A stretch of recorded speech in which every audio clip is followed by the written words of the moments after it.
Hello students, welcome to the most important video, that is SN2 reaction. Here S means substitution. S is a substitution.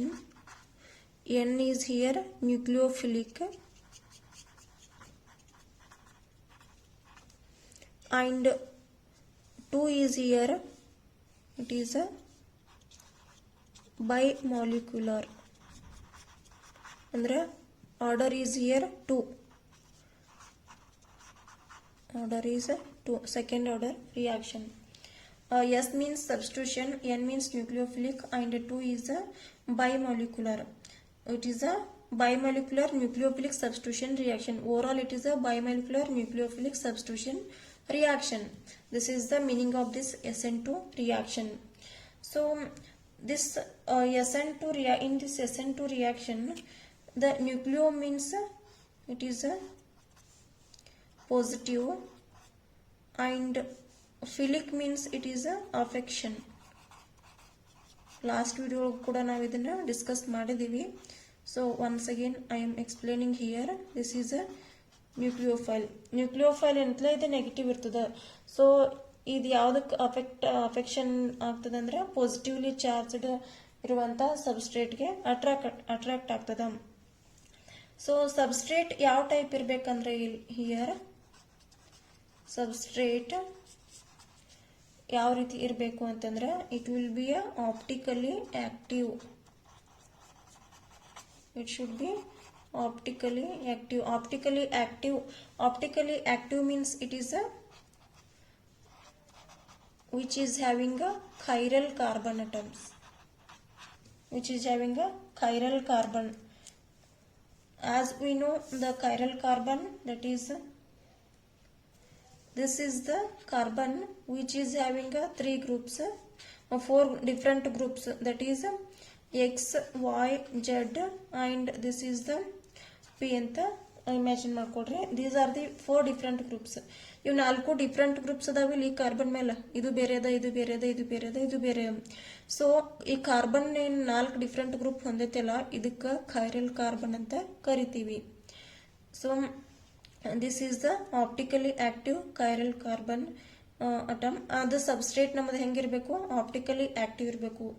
Optically active means ನಾವು plane polarized light ಅನ್ನ PPL, that is plane polarized light ಅನ್ನ pass ಮಾಡಿದಾಗ ಆ molecule ಏನೈತಿಲ್ಲ, either it rotates clockwise direction or in the anti clockwise direction.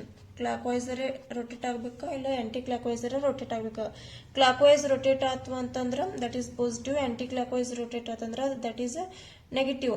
Aunty clockwise rotate ಆತಂದ್ರ ಅದಕ್ಕೆ inversion ಅಂತ ಕರಿತೀವಿ.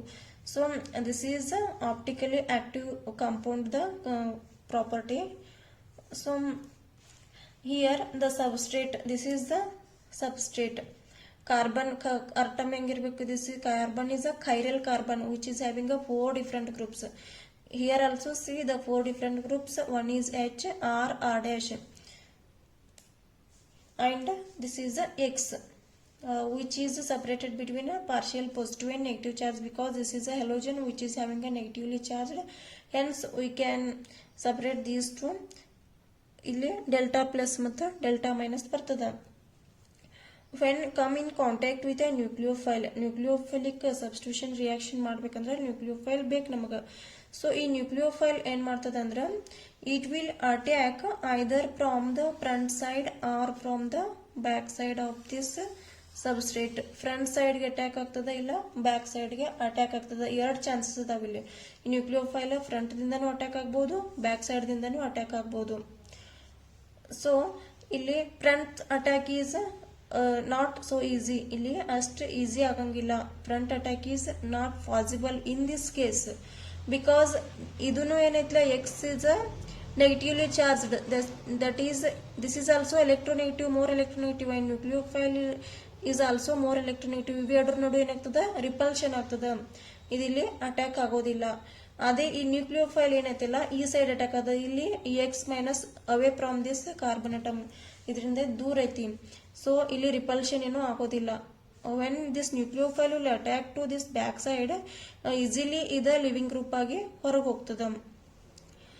So here only the backside attack is possible, front attack is not possible. ಯಾಕಂತ ಗೊತ್ತಾತಲ್ಲ, ಇಲ್ಲಿ ಎರಡು negatively charge ಅದಾವ, charge repulsion ಆಗ್ತದ, electronegativity ಅದರದ್ದು ಜಾಸ್ತಿ ಇರೋದ್ರಿಂದ ರಿಪಲ್ಷನ್ ಆಗ್ತದ, ಇಲ್ಲಿ ಫ್ರಂಟ್ ಅಟ್ಯಾಕ್ ಆಗೋದಿಲ್ಲ.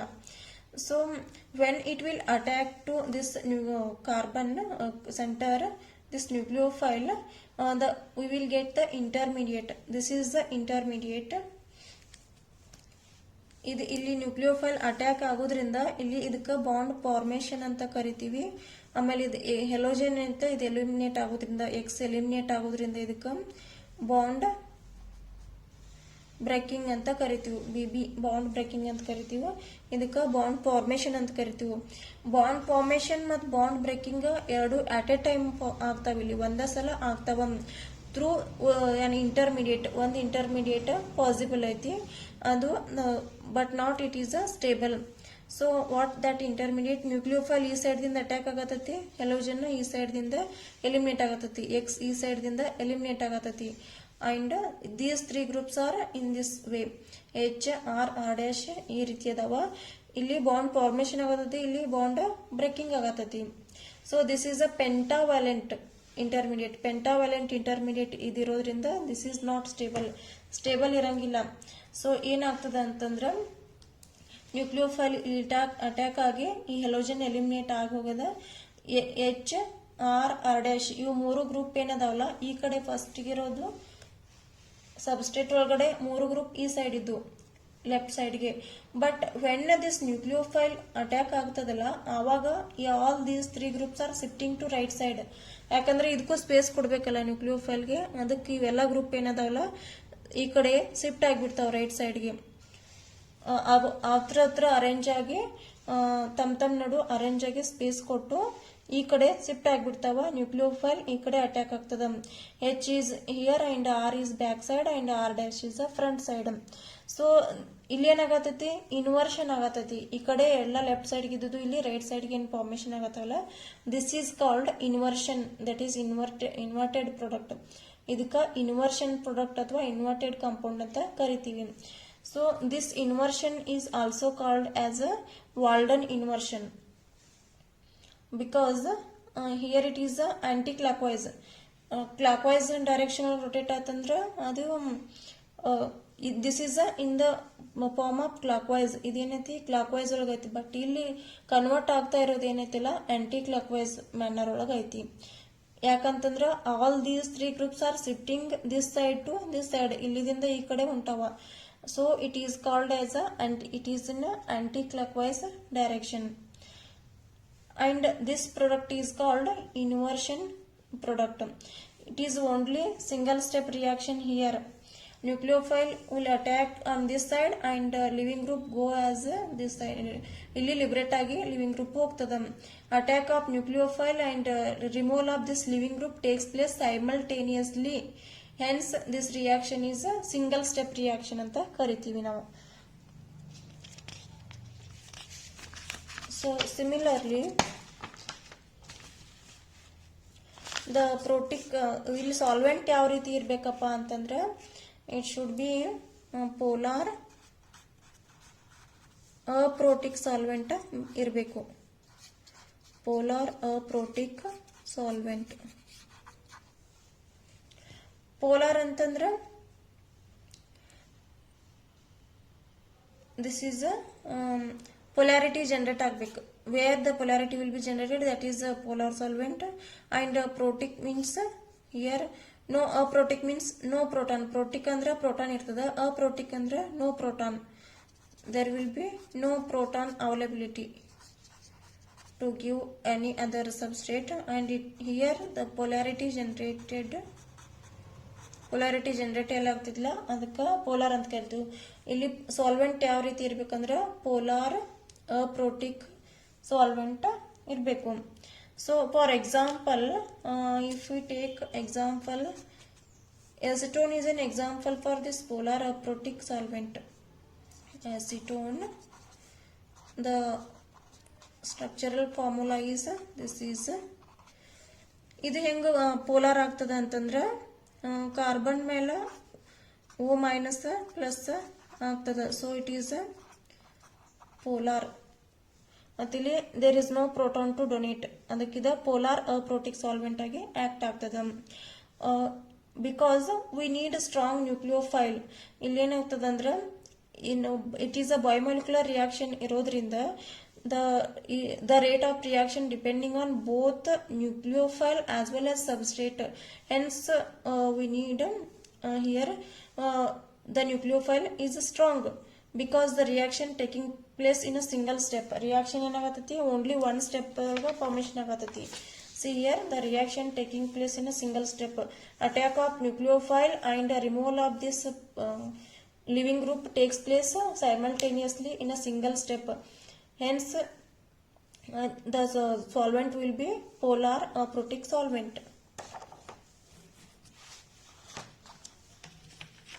And there are some important points for this SN2 reaction. You should remember these all points. Some important points of this SN2 reaction. Here the rate is equal to K into substrate and nucleophile. Rate ಏನೈತಿ ಅದು substrate ಮತ್ತು nucleophile ಎರಡೂದ್ರ ಮೇಲೆ depend ಐತಿ. ಅದಕ್ಕೆ ಏನಂತ ಕರಿತೀವಿ ಅಂತಂದ್ರೆ ಇದಕ್ಕೆ ಬಯೋಮಾಲಿಕ್ಯುಲರ್ ಅಂತೀವಿ. ಇದೊಂದು ಆರ್ಡರ್ ಏನಂತದ bimolecular. That is order is 2 here. Because the rate of reaction is depending on substrate as well as nucleophile, hence it is called a biomolecular. Therefore the order of this reaction is 2. ಇದರ order ಏನೈತಿ 2 ಐತಿ. So it is a single step reaction. ನಾವು already ನೋಡಿದೀವಿ, it is a single step reaction. ಯಾಕಂದ್ರೆ attack of nucleophile and elimination of living group takes place simultaneously in a single step. Hence it is a single step reaction.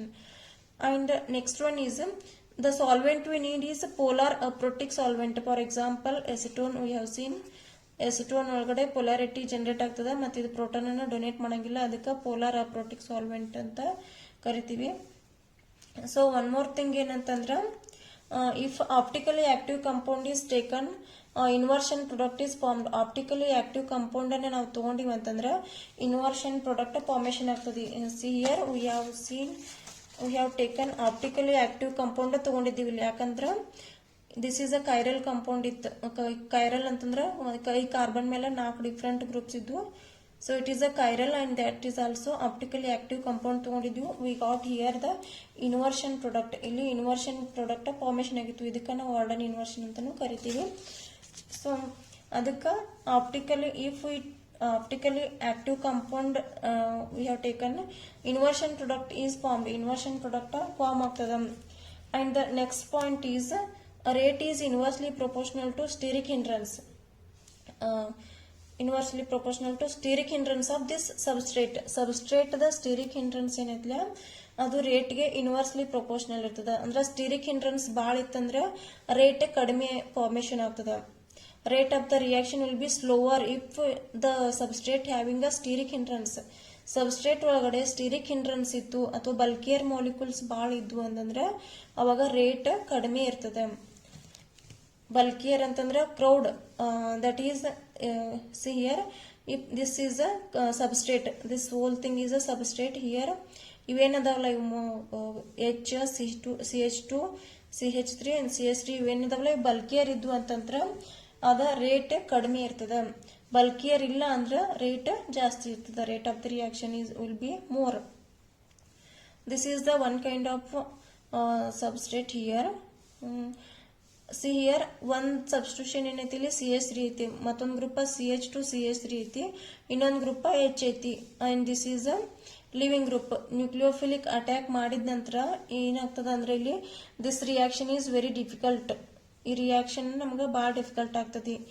ಯಾಕಂತಂದ್ರ see here it is a rate of reaction is very less. rate of reaction ಬಹಳ ಕಡಿಮೆ ಐತಿ. ಯಾಕಂದ್ರೆ ಇವು ಎರಡು bulkier group ಅದಾವು. ಇದು okay H, but these two are the bulkier groups. Hence the rate of reaction is very less. ನಮ್ಮ rate of reaction ಮೇಲೆ ಕಾನ್ಸಂಟ್ರೇಟ್ ಮಾಡಬೇಕು. ಯಾಕಂದ್ರೆ ನಮ್ಗೆ ಈಸಿಲಿ ಪ್ರಾಡಕ್ಟ್ ಫಾರ್ಮೇಶನ್ ಆಗಬೇಕಲ್ಲ ವಿತ್ ಮೋರ್ ಇಲ್ಡ್, ಅದಕ್ಕೆ ಅಂತ ಸಬ್ಸ್ಟ್ರೇಟ್ ಅನ್ನ ಚೂಸ್ ಮಾಡ್ಕೋಬೇಕು. So see here there are 4 types of substrates here. ಇದು ನೋಡ್ರಿ ಫಸ್ಟ್ ಕಂಡೀಷನ್ ಒಳಗಡೆ ಇವು 3 H ಅದಾವು, H H H X ಐತಿ.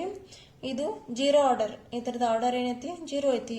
ನೆಕ್ಸ್ಟ್ ಸಬ್ಸ್ಟ್ರೇಟ್ ಒಳಗಡೆ CH3 ಒಂದು CH3 ಐತಿ, ಎರಡು H ಅದಾವ, ಒಂದು X ಐತಿ. This is a primary, that is a first order, and in this substrate I have increased one more CH3 H X, and in this all three are the CH3 groups. ಎಲ್ಲಾನು 3 carbon atom ಗೆ attack ಆಗಿರುವುದಂತವದವ. So this is a tertiary haloalkane. So ಇಲ್ಲಿ ನಾವೇನ್ ಹೇಳಿದ್ವಿ ಅಂದ್ರೆ bulkier group ಇದ್ವು ಅಂದ್ರೆ ಅಲ್ಲಿ order of the reaction, rate of the reaction is lesser ಅಂತ ಹೇಳಿದಿವಿ. ಸೊ ಹಂಗಂತಂದ್ರ ಇಲ್ಲಿ ಈ ಕಾರ್ಬನ್ ಮೇಲೆ ಏನ್ 3 ಗ್ರೂಪ್ಸ್ ಅದಾವಲ್ಲ ಇವ ಬಲ್ಕಿಯರ್ ಅದಾವ as compare to all these 3. ಇಲ್ಲಿ ಆರ್ಡರ್ ಕಡಿಮೆ ಇರ್ತದ, rate of the reaction is very less as compare to these 3. ಹಂಗಂದ್ರ ಈ ಸಬ್ಸ್ಟ್ರೇಟ್ ಏನೈತಿಲ್ಲ ಜೀರೋ ಆರ್ಡರ್ ಇರೋದು ಅಂತದ, ಇದರಲ್ಲಿ ರಿಯಾಕ್ಷನ್ ಜಾಸ್ತಿ ಆಗ್ತದ, ಅಂದ್ರೆ ಈಲ್ಡ್ ಜಾಸ್ತಿ ಬರ್ತದ. ರೇಟ್ ಆಫ್ ದ ರಿಯಾಕ್ಷನ್ ಅಂದ್ರೆ ಸ್ಪೀಡ್ ಆಗಿ ರಿಯಾಕ್ಷನ್ ಆಗ್ತದ. So this will be the get first priority. Rate of reaction is more on this as compared to this, and which is more on this. ಅಂದ್ರ ಇದು ಈಸಿಯಾಗಿ reaction ಆಗ್ತದ, ಇದಕ್ಕಿಂತನೂ ಇದು ಈಸಿಯಾಗಿ reaction ಆಗ್ತದ, ಇದಕ್ಕಿಂತ ಇದು ಈಸಿಯಾಗಿ ರಿಯಾಕ್ಷನ್ ಆಗ್ತದ, ದಿಸ್ ಇಸ್ ಥರ್ಡ್ ಆರ್ಡರ್ ಕಿಂತ. So rate of the reaction ಅನ್ನ ಈ ರೀತಿ ಬರಿಬಹುದು, ನಾವು ಈ ರೀತಿ ಎಕ್ಸ್ಪ್ಲೇನ್ ಮಾಡಬಹುದು. So zero order is greater than primary is greater than secondary, and secondary is greater than this tertiary. So this is depending on the substrate. ಈಗ substrate ಮೇಲೆ ಹೇಳಿದೆವು. Next what about the living group? Substrate as well as living group ಎರಡು ಅದಾವಲ್ಲ, living group ತಗೊಂಡಿವಿ ಅಂತಂದ್ರೆ ಅಲ್ಲಿ ಹೆಂಗಿರ್ತದೆ ಅಂದ್ರೆ ಈ CI and CBr, CCl and CF ಅದಾವ. So ಯಾವ ಲಿವಿಂಗ್ ಗ್ರೂಪ್ ಇದ್ದಾಗ ಸ್ಪೀಡ್ ಆಗಿ ರಿಯಾಕ್ಷನ್ ಆಗ್ತದೆ ಅಂತಂದ್ರೆ ಲಿವಿಂಗ್ ಗ್ರೂಪ್ ಐತಿಲ್ಲ ಎಷ್ಟು ಜಲ್ದಿ ಹೋಗ್ತದ ಬಿಟ್ಟ, ಈ ಬಾಂಡ್ ಬಿಟ್ಟು ಎಷ್ಟು ಜಲ್ದಿ ಹೋಗ್ತದಿಲ್ಲ ಅದ್ರ ಮೇಲೆ ಹೇಳ್ತೀವಿ. ಯಾವ್ದು ಜಲ್ದಿ ಹೋಗ್ತದಲ್ಲ ಅದ್ರದ್ದು rate of the reaction will be more. CI, CBr, CCl and CF ಒಳಗಡೆ ಈ I ಏನೈತಿಲ್ಲ ಇದು ಜಲ್ದಿ ಹೋಗ್ತದೆ as compare to BR, and BR it go as a leaving group as compare to this CL, and CL go as a leaving group as compare to this F. ಯಾಕಂದ್ರೆ iodine ಏನೈತಿಲ್ಲ ಇಲ್ಲಿ ಎಲೆಕ್ಟ್ರೋನೆಗೆಟಿವಿಟಿನೂ ಕಡಿಮೆ ಇರ್ತದ, ಮತ್ತೆ ಇದು ಬಿಗ್ಗರ್ ಮಾಲಿಕ್ಯೂಲ್ ಐತಿ, hence it will go ಈಸಿಯಾಗಿ ಇದನ್ನ ಹೊರಗೆ ಹಾಕಬಹುದು. So the rate of the reaction on this leaving group we can order ಅನ್ನ ಈ ರೀತಿ ಬರಿಬೇಕು. This is more and this is more, this is more and last one is this. ಇಲ್ಲೇನೈತಿಲ್ಲ rate of the reaction ಕಡಿಮೆ ಇರ್ತದ as compare to this CI. Very because here the bond length also considers. ಇಲ್ಲಿ bond length ಮೇಲೂ ನಾವು ಹೇಳ್ಬಹುದು. So this is the order of the rate of the reaction in this way. This is the order of this living group. Substrate ಅನ್ನ ತಗೊಂಡ್ರಿ ಅಂದ್ರೆ ಈ order ಬರಿಬೇಕು, living group ಅನ್ನ ತಗೊಂಡ್ರೆ ಈ ಆರ್ಡರ್ ಬರಿಬೇಕು. These are the main important characteristics, criterias for the SN2 reaction. This is very important for your examination. ಇದು ಎಕ್ಸಾಮ್ಗೆ ಭಾಳ ಇಂಪಾರ್ಟೆಂಟ್ ಐತಿ, for your NEET and JEE ಅದಕ್ಕೂ ಇಂಪಾರ್ಟೆಂಟ್ ಐತೆ. So you should know the solvent polarity also. ಅದು ನಿಮ್ಗೆ solvent ಯಾವ ರೀತಿ ಯೂಸ್ ಮಾಡಬೇಕು, ಯಾವ ಸಾಲ್ವೆಂಟ್ ಯೂಸ್ ಮಾಡಬೇಕು ಅನ್ನೋದನ್ನು ಗೊತ್ತಿರಬೇಕು. So practice this reaction as well as mechanism, and also please share this video to your friends and subscribe the channel. ಇನ್ನೂ ಸಬ್ಸ್ಕ್ರೈಬ್ ಮಾಡಲಿಲ್ಲ ಅಂದ್ರೆ ಸಬ್ಸ್ಕ್ರೈಬ್ ಮಾಡ್ರಿ. ಈ ವಿಡಿಯೋ ಇಷ್ಟ ಆದ್ರೆ ಲೈಕ್ ಮಾಡ್ರಿ. Thank you for watching the video.